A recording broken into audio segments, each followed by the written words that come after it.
What's good, YouTube? In this video, I'll be showing you how to create this freeze frame background flash transition inside After Effects. We're going to be masking out our subject in order to create this ghost trail effect as it animates out, and we're going to create a blur flash transition in between the two clips in order to create this seamless freeze frame transition. Make sure to like the video and subscribe to the channel, and let's get right into it. So here in After Effects, I have these two clips playing from the Young Metro music video. In order to get started, I'm going to grab the first layer and click Ctrl D and duplicate that layer, because we're going to be creating this freeze frame transition from the first clip into the second clip. Go towards the end of the first layer and then go back 14 frames. Cut that layer and make it 14 frames. I'm going to then right click this layer and go to time, freeze frame that layer. So now the first frame of this layer is a still image. I'm going to then mask out my subject with the pen tool. After masking out the subject, I'm going to turn off the bottom layer for now. Click that layer and click M in order to reveal the mask. Increase the mask feather to 3 and decrease the mask expansion to -2. Just to make the edges of our subject feel smoother. Turn this layer back on. Now, in order to create that freeze frame transition, what I'm going to do is grab the second layer or the second scene, and I'm going to bring that underneath our freeze framed layer and above the first layer. Bring this layer 14 frames long, and I'm just going to rename this just to make it easier.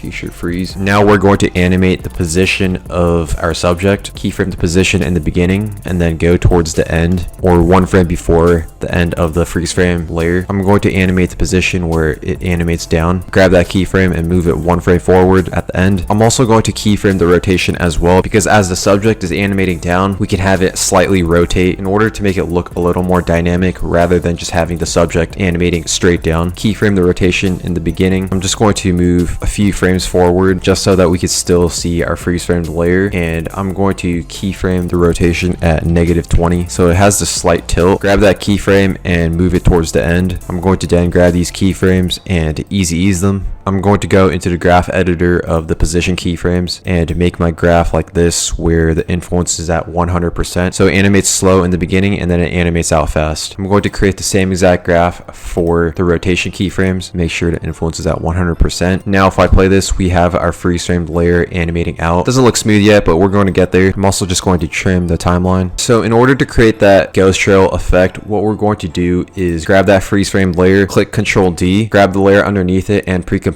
it. Grab that layer, right click, pre-compose, and make sure it's selected at move all attributes into the new composition. I'm going to then add an echo effect to this pre-composed layer. Make the echo time at -0.02. Increase the number of echoes to 12. Decrease the starting intensity to 0.8 and decrease the decay to 0.75. And then if we play this, our freeze framed layer creates that ghost trail echo effect as it animates out. I'm going to also add a CC Force motion blur to this, just so that there is a slight blur, because if I have the regular motion blur on, it's too blurry for the way I want it to look. So I'm going to add the CC Force motion blur, decrease the motion blur samples from 8 to 3, and decrease the shutter angle to 120. We still have that slight motion blur, but it's not as intense as it would be if we had the regular motion blur on. I'm going to then create a flash blur effect between the freeze framed layer as well as the first layer. So add an adjustment layer and make the adjustment layer 6 frames long. I'm going to add a directional blur to this adjustment layer. Keyframe the blur length at 100 in the middle.